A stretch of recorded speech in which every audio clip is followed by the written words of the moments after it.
Hi, I'm Corbin Fry. Welcome to BTV's World War II documentary, World War II, A Time for Heroes. Throughout the years of 1939 and 1945, the world was engulfed with the greatest war man has ever seen. We now know it as World War II. Throughout the war, many lives were lost and heroes made. This documentary tells their stories.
While the American Army was fighting the enemy in towns and villages across the world, and the Navy was fighting heroic battles at sea, an important aspect of the American strategy was the contribution of fighter pilots and bombers. American pilots risked their lives on a daily basis to fight the war in the air and bomb Axis targets. This is a B-24, and this is a replica of it, which was given to me by Ken Nunn, the injury lawyer here in Bloomington. And my job was one of the pilots, and this part of the airplane is where the pilots sit. I happened to be co-pilot, and I sat on the right-hand side right here. In addition to me, we had a nose gunner, and he had two .50 caliber machine guns here at the front. At the back was a tail gunner. At the bottom, it doesn't show it, but is what they call a ball turret gunner, who was underneath the airplane in the middle. And then on each side back here, there were gunners, each one with a .50 caliber machine gun. The top turret gunner had a turret with two .50 caliber machine guns up on top. So we had 10 guns, and in addition to the gunners, in the nose of the airplane was the bombardier, and he's the man that dropped the bombs when he got over the target. The other officer up there was a navigator, and this little thing on top was a plastic hatch where he could take readings on the stars and the sun, so he was able to tell where the airplane was. Inside here also was a radio operator. So we had 10 people that operated the airplane. I was with the 8th Air Force in the European Theater of Operation, okay, as a fighter pilot. And I was a member of the 357th Fighter Group. And like I say, 3 squadrons to a group, and our squadron was the 364th Fighter Squadron. I was in Italy. I was stationed in San Giovanni Field, which is a little above Bari. Do you know the picture of kind of a little spur of Italy? That's on the east side of Italy, Bari, and we were a little town, little airfield near Cerignola. And so this is where I was stationed, and we was 741st, plane with about, well, I'd say 35, 40 pilots. And we were all bomber pilots. we lived in plain tents. It was cold, there was snow over there in the wintertime, because I went over in late November, and we took an oil barrel, and we put some oil cans and got here, and that was our heating over there. And so that was kind of a different quality of life and different things, so. Well, I was in and out of the airplane all the time. And the turrets, of course, you had to go through the airplane to get into the turrets. And the guns were in the tail and in the base and the radio room, and up front in the upper turrets and in the nose of the plane. And we had about at least 10 guns on a 50 caliber on a B-17. Before you go overseas, you have to have all your shots, you have to have your basic training, you got to have some kind of skills, you have to have MOS, the military occupational specialty. And once they get all those things in place, then they come in and inspect your outfit, you're ready to go overseas. So the IG came in and was going over all the records, and he says, everything's fine. I said, what about, they had some couple guys out there punishing them, digging 6x6s with raincoats on and gas masks. Well, that's against the law, which I found out, but it wasn't in my record books. So it was a B-25 training base, and one of the first sergeants on the other side of the base saw this, and he told me about it. He said, give me a copy of it. He did, and I put that in my book. So when they came in and going over, I said, what about those guys digging that 6x6 out there? He said, what do you mean, what about it? That's against the Army regulations. Not to my knowledge. I said, well, just a second. I pulled the book out and looked at it, and we had a man named Captain J.P. Neely. They wrote him up and got rid of him. And from then on, those white officers, in the morning, I'd be at my own room. They come in there, fall out, and is that you, Lavelle? Yeah, go back to sleep. Go back to sleep. And but they respected, my knowledge. The WASP was really experimental. We were. I had to pay my way in.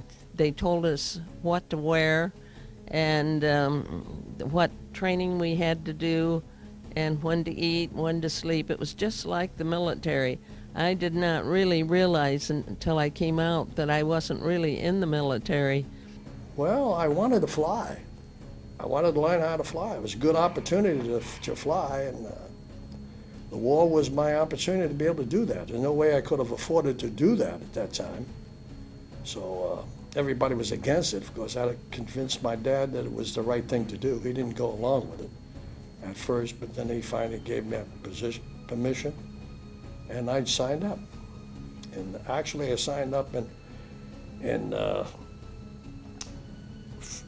November of '42, and was called to duty in January of 28, January 28th, 1943. What was our mission? Was to drop bombs on various targets in Italy, France, Germany, and Austria. The airplane, on the bottom, it had an opening where the bombs could be dropped out, and an airplane like this could carry 10 500-pound bombs. The whole airplane weighed about 60,000 pounds. And we put our crew together in Powell, Texas. And we just kind of got acquainted and flew for a month. And then we come to Dyersburg, Tennessee, and flew our second, third phase training, what they call. We flew down over the Gulf, night flying and stuff. And when we got down there, we were supposed to get a new 17. We went to Grand Island, Nebraska to get a new airplane. Supposed to fly it over, but they didn't have any for us. So they shipped us to Newport News, and we got on a ship, and we went to North Africa. It took us 8 days to go to North Africa, Casablanca. And we got on a 40 and 8 there. You boys know what a 40 and 8 is? 40 horses or 30 men. 40 men or 8 horses. Yeah. Yeah. I'll get it straight here in a minute, Elmer knows. But anyway, I rode that thing 8 days and nights across North Africa, from Casablanca to Tunis. And I started flying out of Tunis, and what did I do next day? Well, here it is. First, I joined the 429th Squadron. It was in 1st of November, long in there. Early November, and the first mission I flew to Toulon, France. Sub-pins up there. And that day, the Germans attacked us. I don't know if, of course, everything new to me. They barrel rolled down to the formation of firing. Well, they called that their Goring's outfit. They had them ME-190s. They had rodeo engines, and the nose was painted yellow. Them boys just barrel rolled down to their firing. But like I said, I don't think any planes went down that day. But like I say, we finally, I forget this here, exactly how many missions. One of them flew 2 missions out of North Africa, I guess, maybe 3. Then we moved up to Italy. When I got over there, I was sent down to the island of Kyushu to Itazuki Airfield, and it was still closed. They were repairing the airfield, extending the runway to accommodate B-29s, and even half of the taxi strip was being repaired, and our pilots got tired of waiting to fly, and so they went up to the north part of the island and picked up our airplanes and landed on half of the taxi strip, which was still gravel, and they brought our small aircraft back, which were L5s. They were Stinson L5s, and the colonel immediately assigned me to fly down to Nagasaki in an L5, and a few days later he assigned me to fly up to Hiroshima in a Canadian Northern Norseman to photograph Hiroshima, and that's how I happened to take the 2 most important jobs that I took during the service. And after that, everything else was done in the Stinson L5. I took dozens of bomb-damaged cities, all of the fire-bombed out cities in the Stinson L5. They were all bombed out with fire bombs. Now, I was in the Ferry Command. There was about 26,000 applications to go into the WASP. 1,800 were accepted, and there was 1,200 that actually got the wings pinned on them. But they did many things. They were flight instructors, they towed targets, and whatever the government wanted them to do, this is what the WASP did. Then we went on to transition fighter school. This was in Florida. This was a P-40. Remember the P-40 Tiger? Remember the Flying Tigers group? They flew the P-40s, which was a fighter plane all the way around. But it was obsolete at this time because there were other more advanced airplanes that had come along. But we flew this because the horsepower was twice the horsepower rate of the AT-6, the trainer. And here we flew and learned combat maneuvers and again strafing, skip bombing, and spent a couple of months down there till we completed that and went back to the fighter pool, and there I got an assignment finally got an assignment and was sent to England, the 8th Air Force. And here we didn't know what airplane we were going to fly until we actually got to the base. And it turned out to be one of the new fighter groups flying P-51s, the first group that flew all P-51 fighters. Because if that was the newest, the latest aircraft, fighter aircraft, that the Army, the U.S. Army Corps at that time had. Well, we had a pilot crew of 10 people, pilot, co-pilot, navigator, bomber, and we had, in a B-24, the role, I was the captain of it, the boss, and the officers would sit, we had an officer's tent and place to eat, and they had to eat in another one, all the enlisted men. My role was, I had to be a leader of people there, because I had 10 people that they relied on me that I could hopefully fly that airplane. And my role was to get those and train them and to have a, good crew. And they were just as important to that mission as I was. And I violated a lot of the rules of an officer. I went in trains with them, and I would go back and eat with them, and I did things with them, and we went out with them, where there is a segregation of the enlisted and the officers here. And my role was to be a leader and to get them over there and back. That's just about simple. Be a good pilot and learn how to fly formation. We would load the ammunition in the planes. We would clean the guns. And that was the big chore, keeping the guns working, because they had a tendency to rust very bad. And that kept us busy keeping the guns in shape. And we also had to test the bomb racks, make sure they were working properly. The bombardier takes over the plane. The bombardier is going to tell you when to release the bombs. The pilot has to sit there and let him control the plane.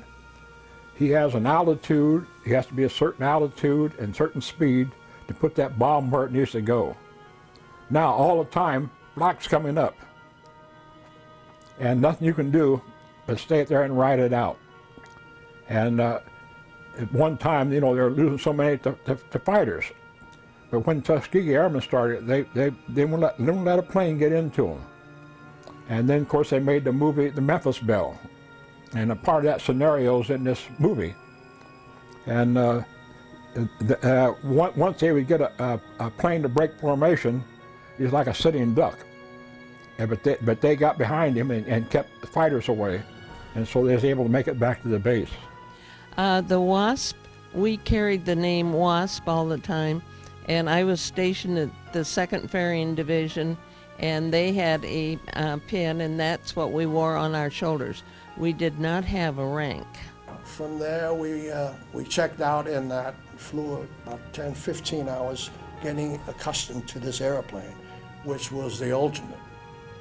It had about 1,850 horsepower, Rolls-Royce engine, could fly up to 40,000 feet. And it had a range of 2,000 miles, which was twice the range of any other fighter at that time, which was very important because the bombers flying out of England in the 8th Air Force could fly very deep penetrations, but until the P-51 came along, there was no fighter that could protect them when they went in deep into Germany, Poland, or wherever they had to go to do their bombing raids. Well, I had about 5 battle stars where we had targets in France where we were bombing the submarine pens. We had several targets where we were bombing railroad yards and trains. We had one mission to Regensburg, Germany, where they had a plant where they built fighter airplanes. Well, flying an airplane in the first mission, I suppose, is kind of exciting. It's when I got over, I had a crew. We were trained in Boise, Idaho, and I got my crew in Topeka. We finally got over there, and the first 3 flights I flew with another crew as co-pilot. And so that was my first 3 missions. And my crew just stayed in the ground, and so I got my 3 missions in, kind of orientation to it. Yes, the first time was surprising, is flying up 24,000 feet and coming into a bombing thing, and the whole sky was just full of puff, puff, just like that. It was flak, we called it. And it was just a black thing, and we had to fly right through that. And the Germans weren't bad. They had pretty good aim. So we had to fly that. That was a darn scary surprise first thing. But once you went through it, well, you kind of smiled. I said, that wasn't so bad. And I guess we got through that. And yes, my job was to go to the factories, and when they came off the assembly line, to test them to make sure that everything was in proper order, and then take them to the fields where they were needed. In other words, I ferried the airplanes. I also hauled passengers. That was the fighter aircraft mission was to protect the bombers. But the bombers' mission was to destroy the manufacturing operation in Germany that was supporting the German troops on the front lines. Cut down the number of aircraft, ball bearing factories, so machinery couldn't run, knock out all the oil fields, factories, aircraft factories, tank factories, and so on and so forth.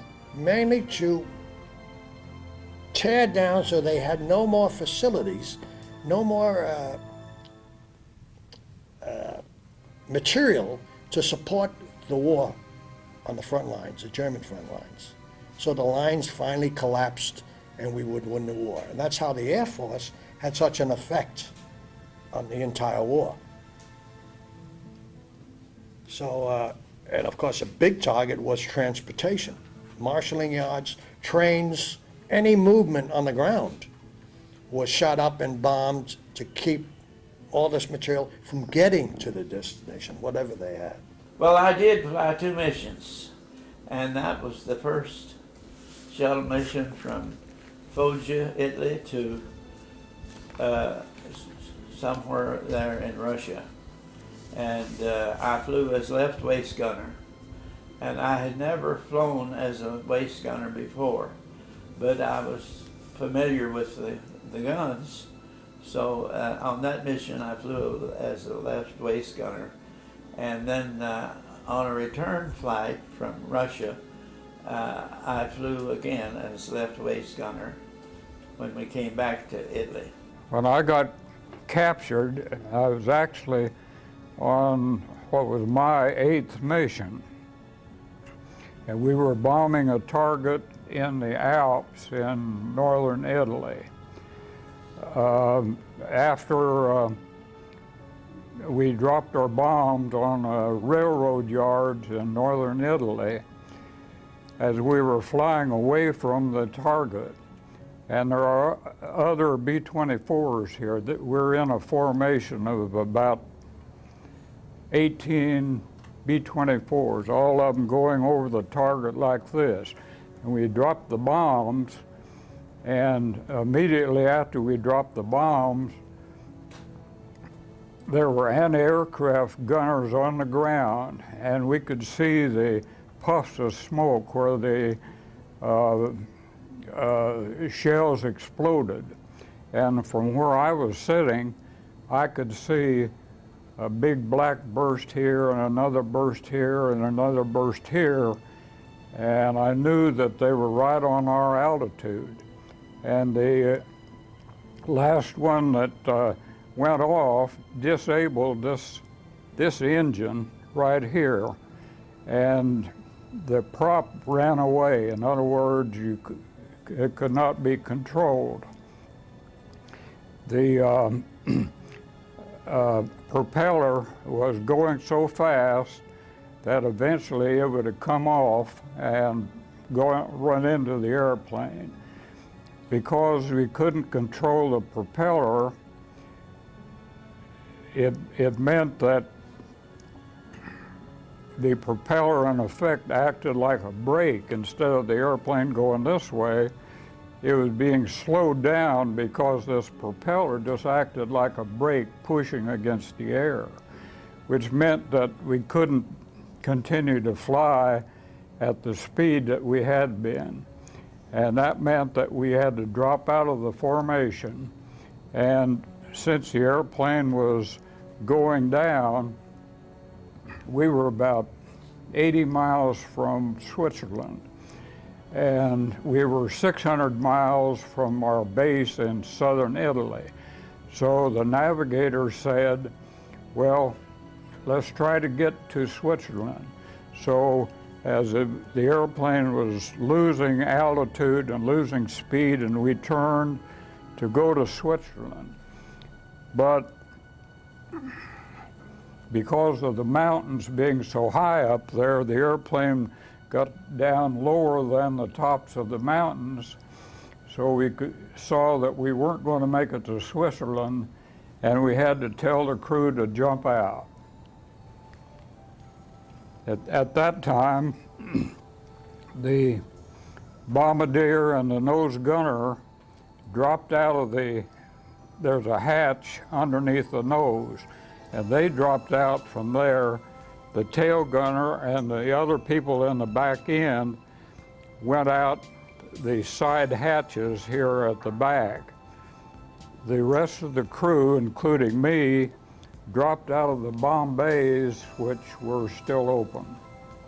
Well, James Harvey went out to Las Vegas for gunnery, and he was one of the first top guns. There was a letter and I'll make you a copy for you, where the governor of Ohio wrote a letter to B.O. Davis and talking about what the honor they brought to Ohio by this competition out there in Las Vegas. So Harvey said, you know, they weren't allowed to go in front of the hotel.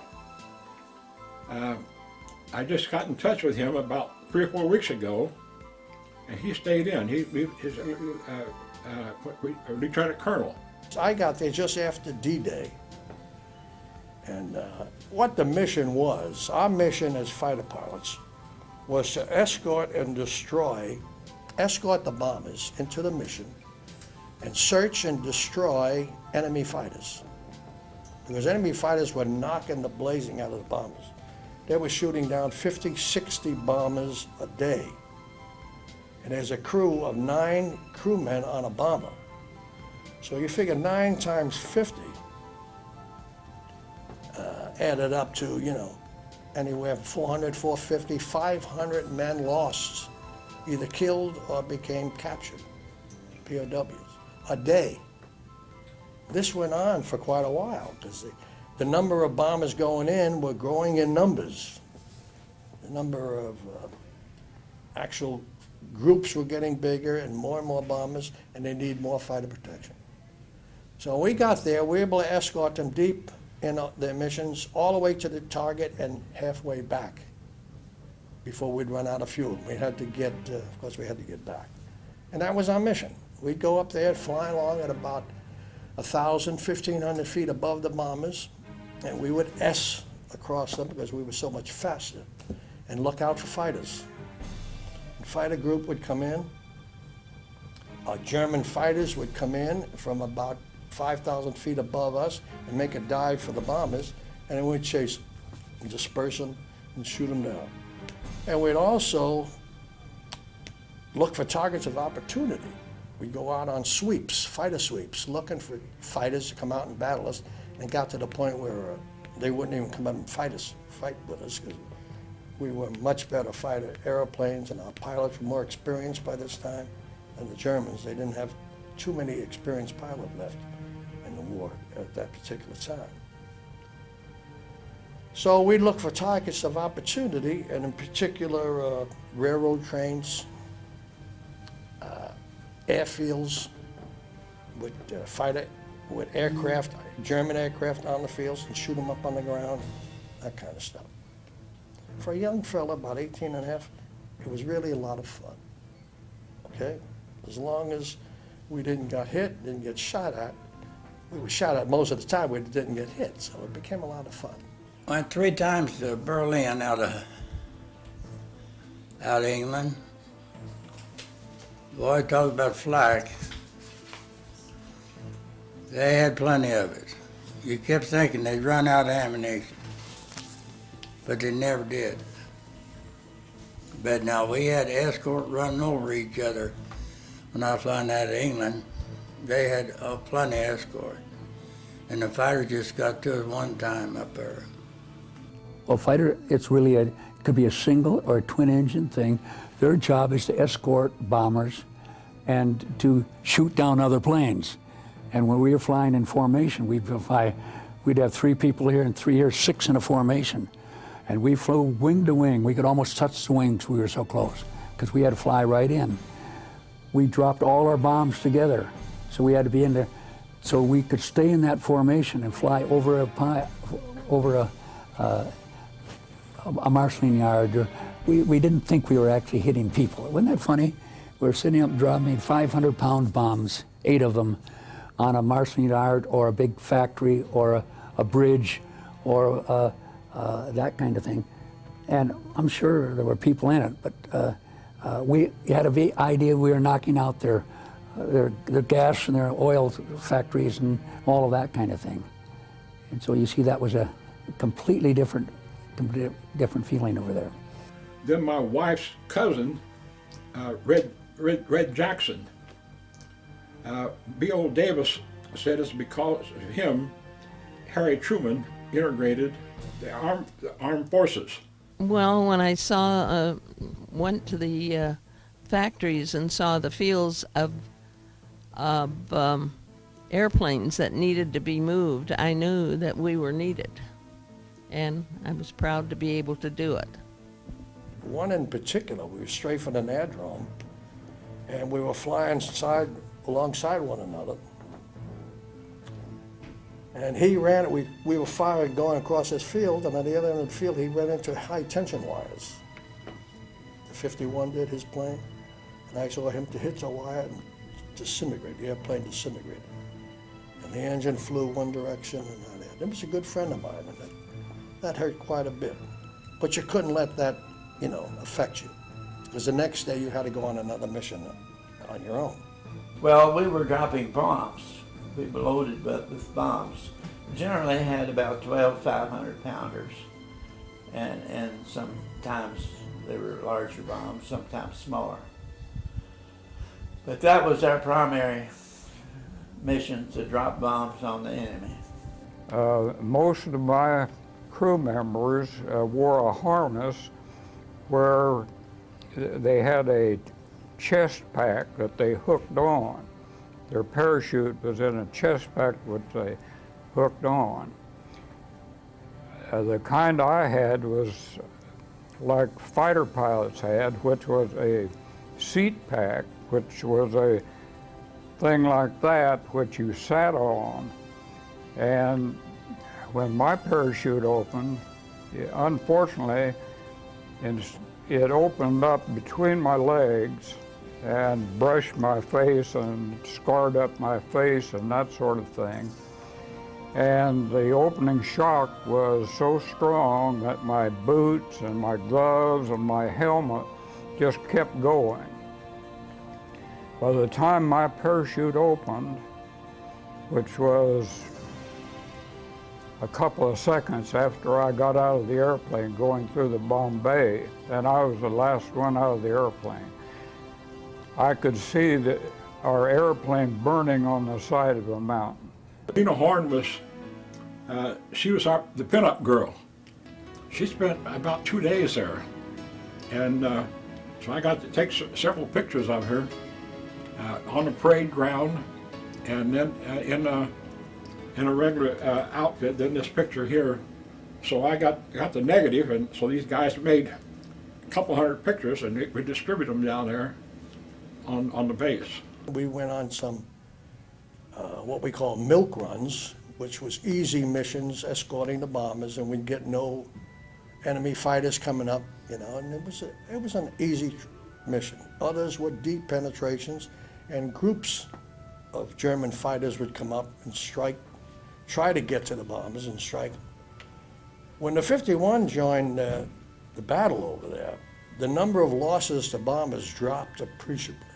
The numbers went way down. Even though there was more bombers going, a lot less bombers were shot down.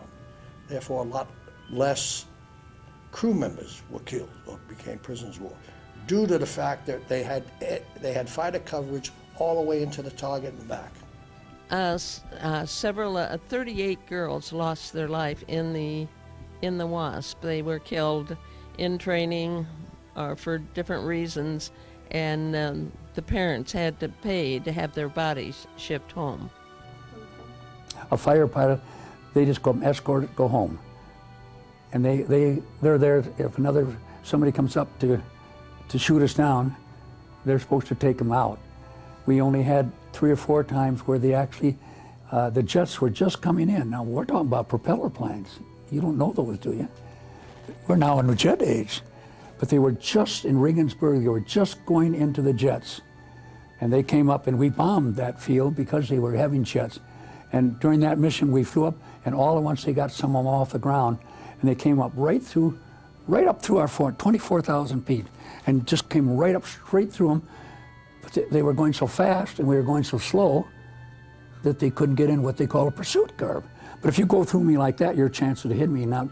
But when you come in a jet, they come in here, they have to come back behind you and then hit you this way, you see. And so that's what they call a pursuit. And we were going slow, and they come up here and ping, ping, and they go through us. Well, they went in and made 3 or 4 passes and they were gone. Well, going over, it was pretty much of a milk run. We didn't meet any enemy fighters, and very little flak. But coming back, it was a different story. We got an awful lot of flak, and it was just like being in a hailstorm. And the flak came through the fuselage and the skin of the airplane, and the sun was shining in before we got home. But I didn't get any wounds, but my right waist gunner got a piece of flak through his shoe, but it didn't draw blood, but it did go through the leather. But we were fortunate. Out of the group, 1 plane was shot down. I think that was in the B-97 group. And so we only lost 1 plane coming back. And when you say flak, what do you mean by that? Well, it's the anti-aircraft. They shoot it up and it explodes up there. German 88. It was right there where you was every time, wasn't them? Yeah. You make any difference where you was at, them 88 is right there. The only thing I did worthwhile was photograph Hiroshima and Nagasaki from low altitude, and I kept those pictures. Actually, I kind of smuggled them home. The colonel, when I got back from the second job, he said, before you put a pen to those negatives, we wrote on the bottom of the negatives the date, the time, the approximate altitude, the place, and over at one side we wrote the classification of the picture, whether it was secret or the classification, you know, and he said, before you put a pen to those negatives, make me a set. I had taken 80 pictures of the 2 cities, 39 of Nagasaki and 41 of Hiroshima. He said, before you put a pen to those negatives, you make me a set. And the captain who was in charge of the photo lab said, yeah, make me a set too. And so I'm thinking, those must be important pictures. I'll just make me a set. And I really wasn't very fond of dipping that pen into India ink and writing on 80 negatives, so I picked out the best 32 pictures, 16 of each city. Since a lot of them were duplicate, when you're flying around in circles, you tend to photograph the best angle, and sometimes you end up shooting from about the same angle a good many times. And so I took 16 of each city and printed those pictures, and then I wrote on the bottom of them after that. And so I gave the captain a set, and I gave the colonel a set, and I made some of them I made into 8x10s, and I wrapped them around the barrels of a couple of Japanese cavalry rifles that I sent home in wooden boxes. They made it through customs. They didn't open the boxes because they were nailed shut. And then I sent the 4x5s home in 50 caliber machine gun boxes, ammo boxes. I carried those home in one box with letters from my girlfriend on top of them. And I went through customs, and the customs agent started piling these letters out on the table, and he said, "What is all this?" And I said, "Oh, they're letters from my girlfriend." He said, "Ah, such mush," and he just piled them all back in the box, and I made it through customs. And so for 45 years, I didn't show them to anybody, but I knew Paul Tibbets. I had met Paul Tibbets, and I had told him about the pictures, and he said, "Oh, it's okay to show them." He said, "I'm showing pictures," and he said, "It's been a long time," and he said, "You won't get into any trouble now. They've never been declassified, but it's okay. You can go ahead and show them." And so I started showing them, and I made a set for Mott's Military Museum out at Columbus, Ohio, where Paul Tibbets is on the board of directors. And after that, other museums wanted the pictures, and now they're at the all of the big museums, like the National Atomic Museum, and they're at Los Alamos, where they made the bombs, and Oak Ridge, where they extracted the plutonium. They're at the museum at the Wright-Patterson Air Force Museum, and down at Dayton, Ohio. A number of big museums, and they're in books. I have 55 books here. They're not in all of them. Here's one that's one of the important books. Rachel Fermi, the granddaughter of Enrico Fermi. She got my name from the Los Alamos gave her my name because they had the pictures, and so they're in that book. They're in a number of books and magazines. You don't have too many. I remember incidents of me, like making a pass at a 109, the German 109 head-on pass, and we managed to turn at the same time. And just looked at his belly, and he looked at my belly. It scared the you-know-what out of both of us. And strafing trains. I remember chasing a locomotive into a tunnel and shooting him just before he hit the tunnel, and the big steam explosion all over the place. And we did a number of these things. That was the mission. Okay, fighting and chasing enemy fighters in the air. There was a lot more of us at this time in the war than there were of German fighters. So sometimes we'd get on one, and there'd be 5 or 6 of us try to shoot down one fighter. We were so well outnumbered at that time. When all the crew jumped out, they all, except me, got captured as soon as they hit the ground.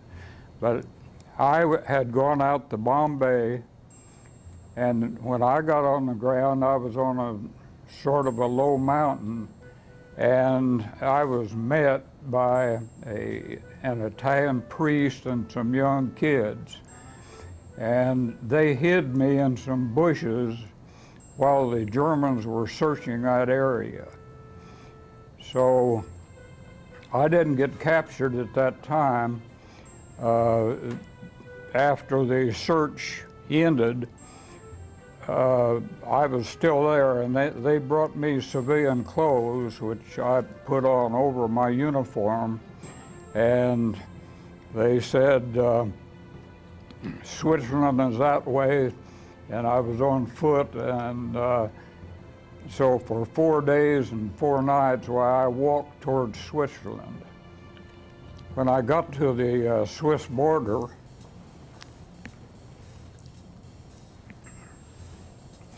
I was captured by the Border Patrol, and I spent several nights in Italian jails on the way to a place where they called it an interrogation center. When I got to the interrogation center, the rest of my crew had already been through there, and they had gone on to North Germany. They kept me there in the interrogation center about 2 days, and they had 2 German soldiers who were going on leave to North Germany, and they escorted me to prison camp, which was on the Baltic Sea, which was clear up on the north end of Germany. I started out in the PT-19s, then went to the BT-13s, AT-6s, UC-78 for the twin-engine time, and then I was based at Wilmington, Delaware, and I flew a little bit of everything from AT-11s to, I got my first instrument ticket on a DC-3. I've got C-54 and B-24 time, and a lot of airplanes in between. Yeah, there was a location that was supposed to hit, yeah. But the bombardier, that was his job to hit the. He flew in the nose, and he had a bomb sight, and he set certain calibrations into it, and when we passed over the right spot, well, he dropped the bombs. That's the big experience. The most exciting moment is when I got shot down, that particular day. I suppose you want to hear about that. It was in March 2nd, 1945. I had flown about 48 missions as a fighter pilot. March 2nd, we took off out of deep penetration into Germany, way down into the Poland area. They were supposed to drop bombs, and it was what we call a maximum effort. All the bombers that they could get off the ground, and all the fighters we could get off the ground that were in Europe at that time, in England, were flying out of England, for a maximum effort. And there was approximately 1,200 bombers that day flying into Germany, and about 750 fighters to protect them. So we flew across Germany, about halfway through, and somebody yelled, bogey at 2 o'clock high. And then looked up there, you know, I was flying element leader. I had a fella, buddy of mine, flying my wing. We always flew in 2 ships, 2 wing formation, 4 flight formation. They called the fingertip formation. This was the leader and his wingman, and this was the element leader and his wingman. That's the way you flew. You got into a fight, you'd break up, and these 2 would go after somebody, and these 2, the element leader and his wingman, would go up what they could find. So I saw a German 190, Focke-Wulf 190, taken off. He was about 5,000 feet above us in the bomber group, and he dove for the bomber group. It's about 48 bombers into a box. We called them boxes. They flew together in the boxes of 48 airplanes. Tight formation, the bombers did. This fellow was going right for them, and I spotted him, and I took out after him, climbing up, and he saw me coming, and he dove. Instead of going after the bombers, he dove away from the bombers, and I took after him. Me and my wingman. Always the wingman stuck with me, okay? His job to protect my rear end in case anybody snuck up behind me, because I was concentrating on shooting on this fighter. Anyway, we went down, and I could remember hitting what we call compressibility. That means you're going so fast. And at that time, I was recording 550, maybe 600 miles an hour into a dive from 35,000 feet, 35,000 feet into a dive, chasing this guy. He had a head start on me, and I was trying to get him. Hit this compressibility and lost all control over the aircraft. The airflow going across the wings didn't hit the control surface, so the stick was flopping around between my legs. And I couldn't get control. The only thing I could do was pull back on the throttle and finally slow the airplane down.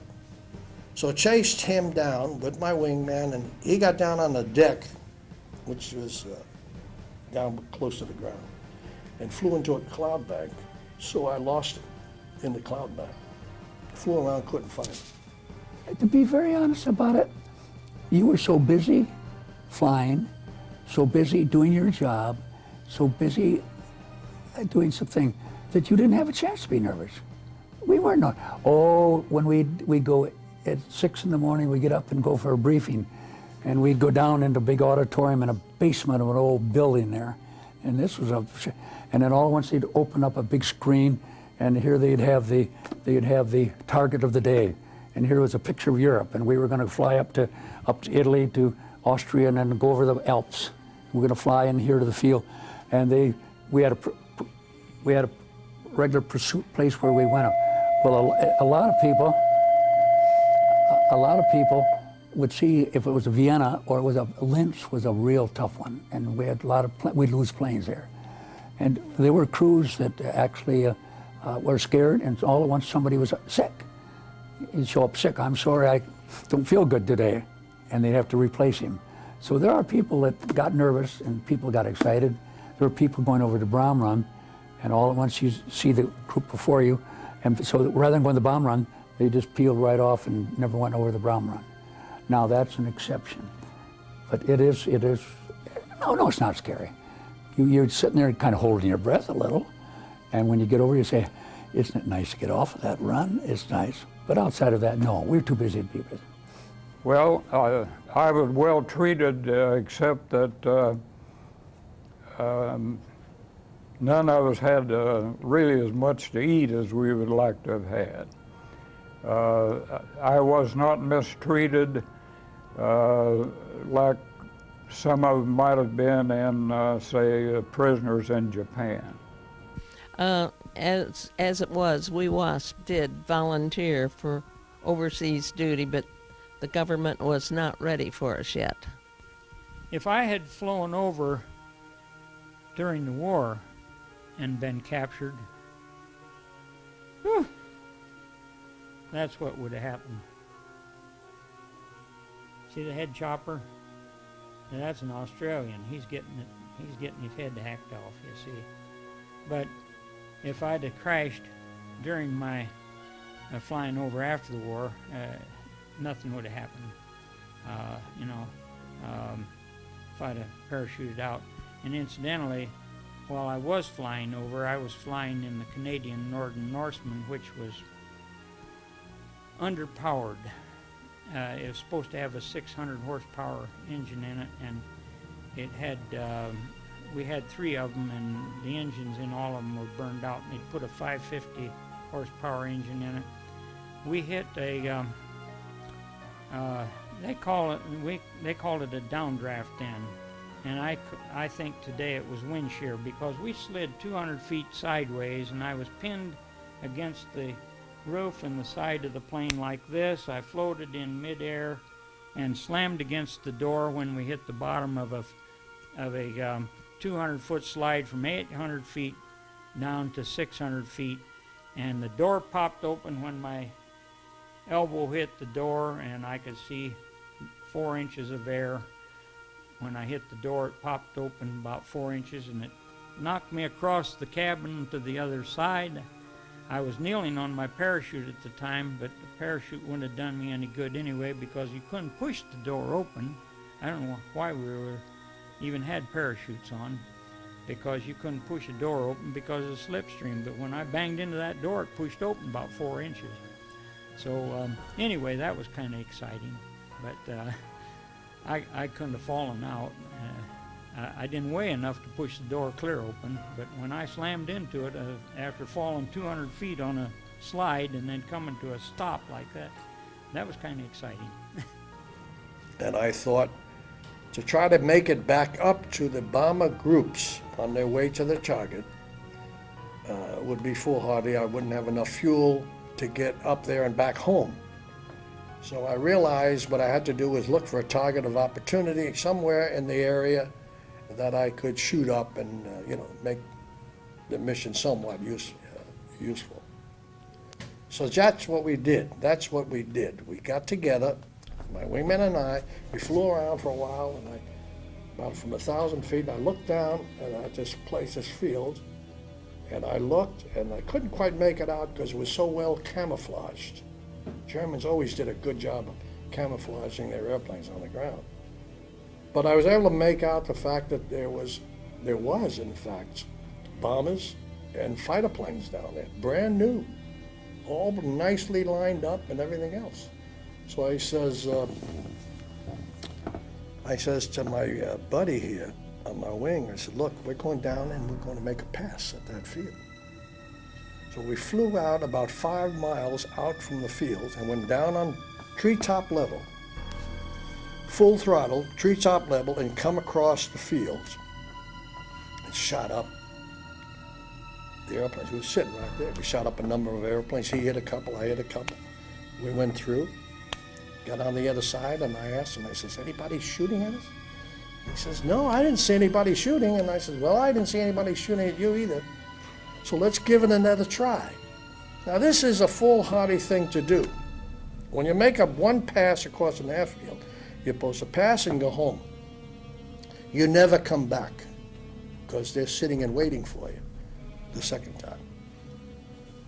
But you know, we were young and exuberant, and it was getting to be fun. So I said, let's hit it again.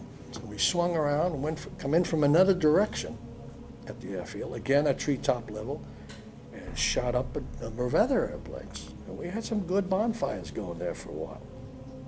Pulled up on the other side, and I says, what do you say, anybody shooting? I shouldn't have asked that question. I should have said, let's go on home. No, he says, no. So I says, well, maybe we ought to give it another try. Sure enough, we come around again, shoot up some more airplanes, get on the other side of the field, and my buddy yells out, the wingman yells, he says, Ray, you've been hit. You're pulling smoke stream off the right side of the airplane. I didn't feel it, but when he said I was pouring smoke, I knew what it was. He hit my coolant, engine cooling material. And as soon as he did that, I knew I'd lose my coolant and I'd only have so many minutes to fly. Well, all different. There's all kinds of, like the first mission I went on was a marshalling yards there in Hungary. And coming back, I think it might have been an aerodrome or something like that. But a lot of times the target would be a factory, or we went to Steyr, Austria several times. And early in the war we were bombing around Foggia, and we damaged a lot of enemy planes there.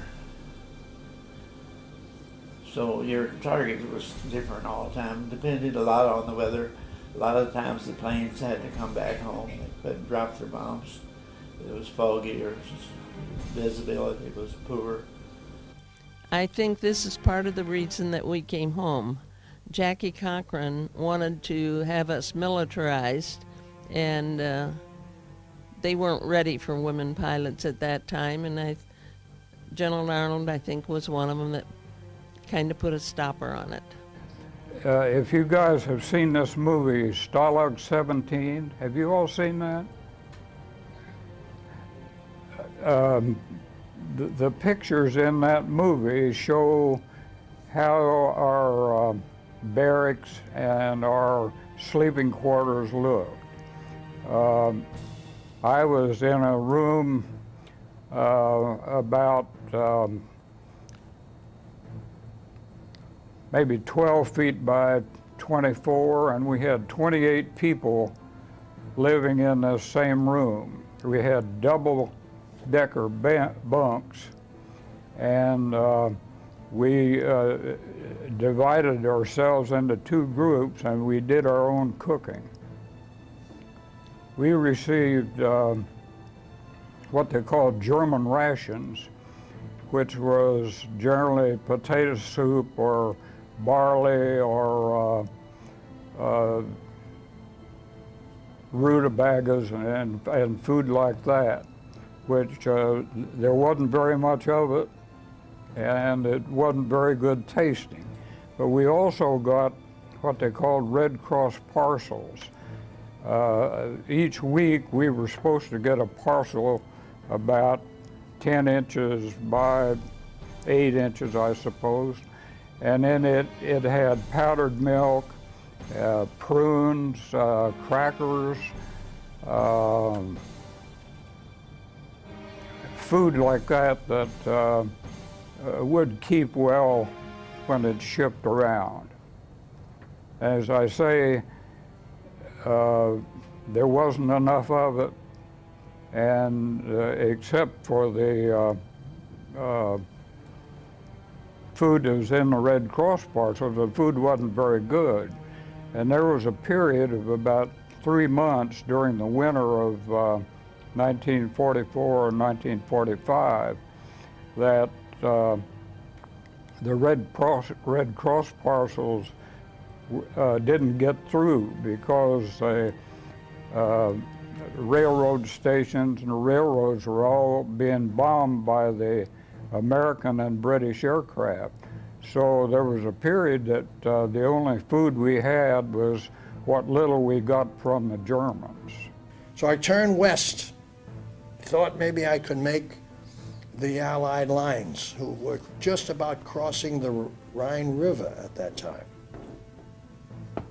Well, I went about, well, the first thing I did is I called the squadron leader and I asked him for help. I needed escort, fighter escort, because here I was not able to do anything but try to keep that airplane alive, you know, in the air.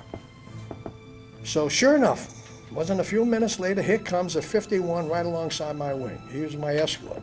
It turned out to be a good friend of mine that I still see nowadays, for many years after the war. He pulls up alongside of me and we're flying together now. We go heading west, heading for the lines. And we fly over another airfield at about 300 feet off the ground this time, right over the middle of another airfield, and they open up on us and shoot him down.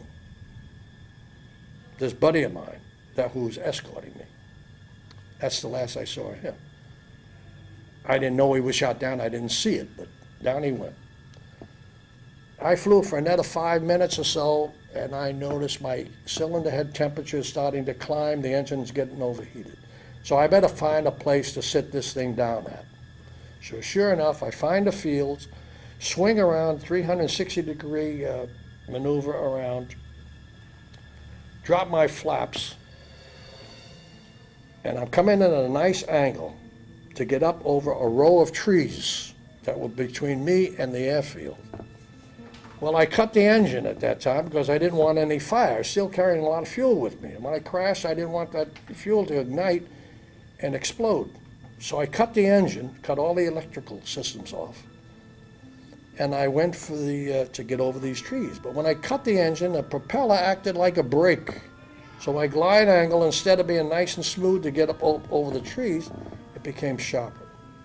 So at this time I knew, buddy, you're not going to make it over those trees. You can't try to go over the trees and stall. You go over on one wing and cartwheel into the ground. So I headed for the trees, tore both wings off the airplane, and slipped through into the field. When those wings went off, all 6 50 caliber machine guns went off. My head was banging around in the cockpit, and I got shook up pretty bad. But I slid in, nice, beautiful landing, and the only thing, I had no wings. They were in the trees. Okay, so I climbed out of the airplane. I tried to climb out of the aircraft, but my canopy had slammed shut, and I was locked in there, and I couldn't get out. But the worst mission I was on, really on, was on Stye, Austria. We lost 14 planes that day. The Germans said we didn't have escort to take us all the way in like they did in England and so on. We had to escort tags in about 10 minutes off a target, and then somebody picked us up 10 minutes off the target. Another bunch of fighters, see. But when they would leave us, them Germans would jump on us every time. But like I say, the fourth, I don't know, I forget how many planes we lost, or did we lose any that day in our squadron? I don't recall. But the 49th Squadron in our group, they lost every plane they put up that day. That place was vacant at night, I'll tell you. But anyway, our ball turret gunner, he was flying with another crew the day I left Italy to go to, I mean, they took us, so many guys off our crew, what was left, and put them with some other boys and sent us to England. And that day, our ball turret was flying on a different crew, and he got killed in Yugoslavia that day. But I started flying, well, I left, like the 3rd and the 11th is the last mission I flew in Italy. And here's the missions I flew in the 91st Bomb Group, 401st Squadron out of England. And this is the boys I flew with in Italy. These are the boys I flew with out of England. The camp that I was in was called Stalag 1, which meant compound number 1 for prisoners of war, that is, flying prisoners of war. Actually, there were probably 50 different camps, but the one that I was in was made up mostly of American officers who had been shot down. The B-24s, which I flew in, mainly flew out of Italy and some flew out of England. During the period of the war, there were about 18,000 B-24s built, and about 12,000 of them got shot down during the war. And each airplane had 10 people on the crew, and on the average, about 4 people out of the 10 survived. Almost all of them got out by parachute. The other 6 on the average, they either died in the airplane or burned up when the airplane hit the ground. We just did what we had to do. It's not until the gals that are airline pilots, those that's in the military, come to us and thank us for what we did in World War II, did we realize that we really did something different. But I noticed where the one wing was on the left side of the airplane was a big gaping hole. So I pulled off my parachute and worked my way out of this hole. And it was a tight squeeze, but I managed to get out. So I got out of the plane and stood there, turned around and looked at it, and saw 2 farmers, or whatever they were, about a quarter of a mile, less than that, in the field. They were standing there watching all this going on, and when I turned around and looked at them, they took off the other direction. And I took off into the woods. I ran for the woods, kicking off my flying boots, and I think I held my helmet on, I don't remember. But I couldn't walk and run very well with those boots on. So I get into the woods and I sit down and resting, trying to figure out, well, what do I do now? Here I am in the middle of Germany, and I could hear the air battle going up above me. And then all of a sudden, everything turns quiet. And here I am, just me and the birds and the bees, all alone. I says, well, what am I doing here? You know, if this, now I realized that I was in a war, but I wasn't in friendly territory. So I pull out my maps and looking around trying to decide what to do.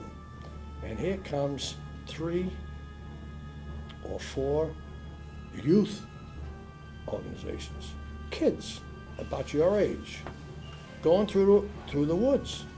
I don't know what they were looking for, whether they were looking for me or what they were doing.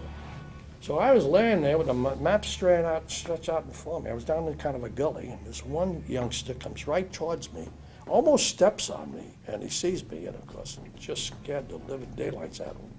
And he turned and ran, and the other kids turned and ran with him, and I took off further into the woods. So I run across, half an hour later, I run across 2 laborers, Russian laborers, who were in their woods chopping wood for the Germans. Okay, this is what they used to do all day long. So I stopped and asked them if they would help hide me, because I knew the whole countryside was going to be out looking for them. So the old man, there was the old man and the young man, about 14, 15, I don't know what his age was. And he wanted to hide me, he wanted to help, but the old man was afraid to, because he knew what would happen to him if they found out, the Germans found out that they were trying to hide me. You know, they get shot right on the spot. So he says, no, wait, you know, we're talking broken. I was talking broken English, you're trying to, you know, understand them. And I had an escape package with me, which indicated when I wanted to say something, will you hide me? And alongside of it was in Russian, will you hide me? And that's the way we communicated. So finally, I realized I wasn't going to get any help this way. So I said goodbye, and they said goodbye to me, and we wished each other luck, you know, and I took off. When I continued to go on through the woods and ran into some hunters who were probably out looking for me. There was about 4 of them with dogs, barking and they were having a great old time. And they slid by me. I hid behind a tree and they just walked right on by, never did spot me. So I come out, finally get on the other side of the woods in this open area, and there's a river. And somehow I got across this river. It was only about 30, 40 feet wide. I don't know how I got across. But I got on the other side and I turned left and I see a town. Oh no, there was, after a while you get to expect that, well, I gotta say this. I arrived in 1943, and at that time, the gentleman here, he was in V-Day, right? At that time, the war was, we were in pretty good shape. We ruled the air at the time. I mean, we didn't have fighters come up. There were a few fighters, but we had P-41s and P-38s to escort all our missions over Germany. We flew over Germany and Austria. We flew as far up as Berlin. We were up in Vienna. We were in Oswego. Well, all the flights here, I was in 24 flights. 24 flights in there. And the interesting thing, I'm a little off of this, but I found out later on when this book was published, and my son sent it to me. And here's Stephen Ambrose. Do you heard of this, The Wild Blue? Any of you have ever seen this book? This is all about World War II of a B-24 pilot in Italy versus the B-17 in England. All the B-17, you heard a lot about a B-17, they flew over Germany. We were 24s, we were in Italy, you see. And so we were, and I found out later on when I read this book, this is all about George McGovern. Any of you know who George McGovern is? You ever heard of the name George McGovern? Okay. He ran for president of the United States, probably before some of you people were born, I guess. I'm not sure what year. But he's a very famous politician, ran for president, was defeated. I found out through this book, it's all about, they needed a lead character and it carried through. And so tell the story, the B-24 in Italy, it tells the whole story. Everything about our training, where we started, what we did, our first flight in basic and in basic training, and advanced. I went to West Point for my advanced twin engine training. So it tells the whole story. And I found out that George McGovern he went over to Linz and December 18th, and I said, darn it, I went to Linz on the 18th. And then I went to start reading the next sergeant. He went over to Oswego. That was Oswego is you probably hear in the Jewish of the camp where they were the Holocaust and everything. I flew a mission over there that next day. And so I went up in my attic and got my flight logs. And I have these 26 missions. And I went down and I looked at it and I found of the 26 missions, 17 of those missions I was flying with him. Now, 50, 60 years ago, George McGovern, he said, I mean George McGovern, out of 40 pilots, I didn't know him from Sikkim then. I mean, you kids, I didn't know him then. Of course, then I knew him as a very famous American. Well, I ended up 17 things with him, so that was kind of an exciting thing. Well, all of these up here are mine. This is Hiroshima, and this is Nagasaki, and this is my article out of the Air Force Friends Journal from the Wright-Patterson Air Force Base publishes Friends Journal, the museum there. And these are pictures that I got from various members of the crews that were on the two missions to Hiroshima and Nagasaki. And I thought if I could get to this town and skirt around it, I could maybe hop a freight train at night or some kind of a train and work my way up to the North Sea near Denmark and maybe get on a boat and go on into Sweden and get out of this place. Well, I get down there and I noticed no people in the town. At least I didn't see anybody. I was quite a distance off, and I was getting ready to veer around, and I get so far, and the whole town, the whole population comes at me. Kids and grown-ups and old folks, farmers, with pitchforks and shovels and everything. Luckily, they had no weapons. And I had no weapon because we were told not to carry any weapon, a .45, with it, because you're not going to shoot yourself out of Germany. You know, so you might as well leave it home and you go without any weapons and not tempt you to shoot at anybody. If I did, you know, I'd be all over for me. So they captured me, and we went in and they interrogated me. There's only one woman in the town that could speak broken English. She was the miller's wife, which was the baker's wife. And I handed out dehydrated candies to all the kids, trying to make as many friends as I could. And finally they called the neighboring town, which was a few miles away, and they came in and picked me up and brought me into this town. I forget the name of the town, and they took me to the police headquarters, and the town burgomaster, who was the sheriff, I believe, and they interrogated me, and I wouldn't say nothing other than my name, rank, and serial number. That's all we're supposed to say. You don't give away everything. So they were upset with that, and they marched me across town with some German guards, and as I went across town, the crowd started to grow around me.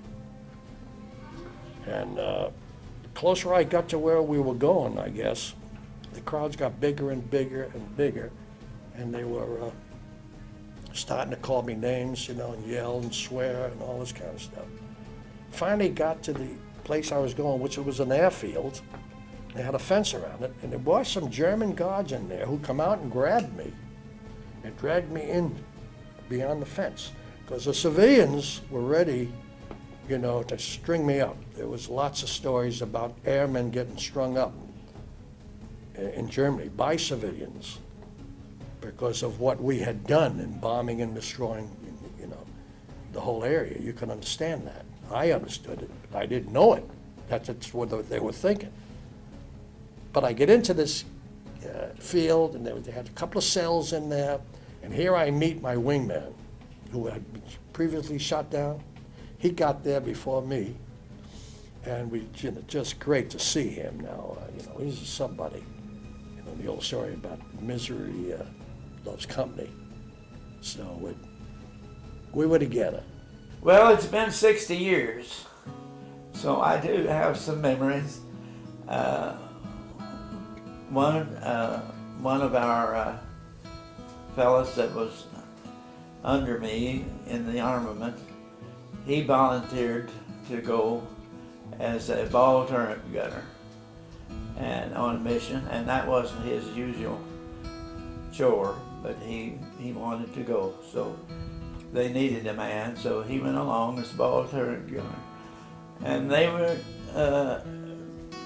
bombing in France, and he went down with the plane, and there was 3 of them that weren't able to jump out, and they found the French found his bodies, 3 of them, still in the plane when it was crashed. And I sat out on the flight line that night till practically dark, waiting for him to come back, but he never returned. So you think about that a long time. I was pretty disappointed to be captured. I had an Italian guide who was showing me the way over the last mountain to get into Switzerland. And as we were going up the side of this mountain, 2 border patrolmen showed up right next to us, one with a rifle and the other with a pistol, and they were able to catch me in a position where I couldn't go up and I couldn't go down. As I say, I was pretty disappointed to be captured because I was within maybe a half mile of making it into Switzerland. If I had made it into Switzerland, I would have been what they call interned. That is, they would have kept me in a hotel or a school or something like that to stay until the war ended, which was more than a year away. From there, we waited, and one night they roused us out of bed, and there was another one joined us, another fighter pilot, bailed out from 20,000 feet up above. His engine quit or something. He bailed out and he joined us. So now there's 3 of us in this cell area on this field. So one night they come in and rouse us out, and they take us across the fields with 6 soldiers marching alongside of us, and I thought they were going to take us out and shoot us out somewhere. So they take us down into a cell, a basement, big basement, about the size of this room, maybe half the size of this room, and put each one of us in corners, 3 corners of the room facing the wall. And well, before that, I took a licking from an officer, a German officer. We were standing there, you know, and waiting to see what they were going to do to us. And they walked out of the room and left the door open a crack. And I looked at my buddies and I said, well, what do you think they're going to do now? Something like that. So he comes crashing in, cracked me in the jaw and flattens me out. He thought I was being smart, you know, one of those things. I didn't realize it. I was just trying to, you know, trying to figure out what they were going to do. So they threw us in the corner with a German trooper with his guns sliding his bolt back and forth, and a big German police dog in the middle of the room facing us. And I thought they were going to shoot us right down there, but they didn't. They brought in some straw, we went to sleep. The next morning, we boarded a train that was headed towards Frankfurt. I didn't know we were heading for Frankfurt. This was Frankfurt on the Rhine, which was an interrogation center for all airmen, Allied airmen. Went through there, went into interrogation.